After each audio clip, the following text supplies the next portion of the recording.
It seems like simple, obvious advice: eat your vegetables, get some exercise, and of course, take your vitamins. Or not. Decades of research has failed to find any substantial evidence that vitamins and supplements do any significant good. In fact, recent studies skew in the opposite direction, having found that certain vitamins may be bad for you. Several have been linked with an increase in certain cancers, for example, while others have been tied to a rise in the risk of kidney stones. And a large new study out Wednesday suggests that despite this growing knowledge, Americans' pill-popping habits have stayed basically the same over the last decade. So, here are the vitamins and supplements you should take, and the ones you should avoid. Multivitamins, skip them. You get everything you need with a balanced diet. For decades, it was assumed that multivitamins were critical to overall health. Vitamin C, to boost your immune system; vitamin A, to protect your vision; vitamin B, to keep you energized.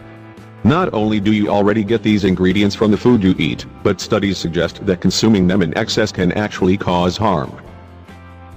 A large 2011 study of close to 39,000 older women over 25 years found that women who took them in the long term actually had a higher overall risk of death than those who did not. Vitamin D, take it. It helps keep your bones strong, and it's hard to get from food. Vitamin D isn't present in most of the foods we eat, but it's a critical ingredient that keeps our bones strong by helping us absorb calcium. Getting sunlight helps our bodies produce it as well, but it can be tough to get enough in the winter. Several recent study reviews have found that people who took vitamin D supplements daily lived longer, on average, than those who didn't. Antioxidants, skip them. An excess of these has been linked to an increased risk of certain cancers, and you can eat berries instead. Vitamins A, C, and E are antioxidants found in plentiful form in many fruits, especially berries and veggies, and they've been touted for their alleged ability to protect against cancer.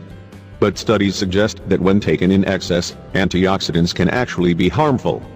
A large, long-term study of male smokers found that those who regularly took vitamin A were more likely to get lung cancer than those who didn't. And a 2007 review of trials of several different types of antioxidant supplements put it this way: treatment with beta-carotene, vitamin A, and vitamin E may increase mortality. Vitamin C, skip it. It probably won't help you get over your cold, and you can eat citrus fruits instead. The vitamin C hype, which started with a suggestion from chemist Linus Pauling made in the 1970s, and has peaked with airborne and emergen C, is just that hype. Study after study has shown that vitamin C does little to nothing to prevent the common cold. Plus, megadoses of 2,000 milligrams or more can raise your risk of painful kidney stones. So, get your vitamin C from your food instead. Strawberries are packed with the nutrient vitamin B3, skip it and eat salmon, tuna, or beets instead. For years, vitamin B3 was promoted to treat everything from Alzheimer's to heart disease.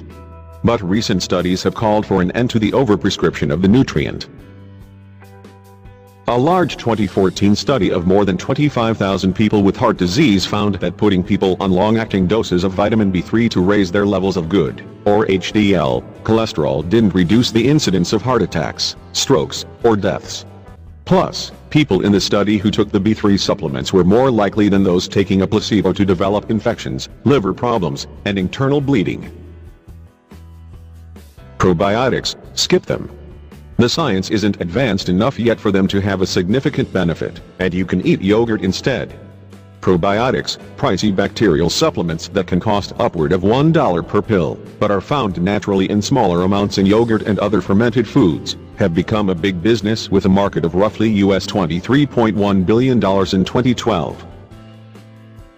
The idea behind them is simple: support the trillions of bacteria blossoming in our gut, which we know play a crucial role in regulating our health. But putting that idea into actual practice has been a bit more complicated. So far, the effects of probiotics have been all over the map. Sometimes they help, sometimes they don't. So rather than shelling out for a pill that promises to be a cure-all, snack on a parfait. Zinc, take it. It's one of the only ingredients linked to shortening a cold. Unlike vitamin C, which studies have found likely does nothing to prevent or treat the common cold, zinc may actually be worth it. The mineral seems to interfere with the replication of rhinoviruses, the bugs that cause the common cold. In a 2011 review of studies of people who'd recently gotten sick, researchers looked at those who'd started taking zinc, and compared them with those who just took a placebo. The ones on the zinc had shorter colds and less severe symptoms. Vitamin E, skip it. An excess has been linked to an increased risk of certain cancers, and you can eat spinach instead. The antioxidant vitamin E was popularized for its alleged ability to protect against cancer. But a large 2011 study of close to 36,000 men found that the risk of prostate cancer actually increased among the men taking vitamin E compared to the men taking a placebo. And a 2005 study linked high doses of vitamin E with an overall higher risk of death. So, if you're looking for more vitamin E, make yourself a fresh spinach salad and skip the pill. Dark greens like spinach are rich with this stuff. Folic acid, take it if you're pregnant, or if you might want to get pregnant. Folic acid is B vitamin which our bodies use to make new cells. The National Institutes of Health recommends that women who are currently pregnant, or who want to get pregnant take 400 micrograms of folic acid daily, because their bodies demand more of this key nutrient when they are carrying a growing fetus. Additionally, several large studies have linked folic acid supplementation, before and during pregnancy, with decreased rates of neural tube defects, serious and life-threatening birth defects of the baby's brain, spine, or spinal cord.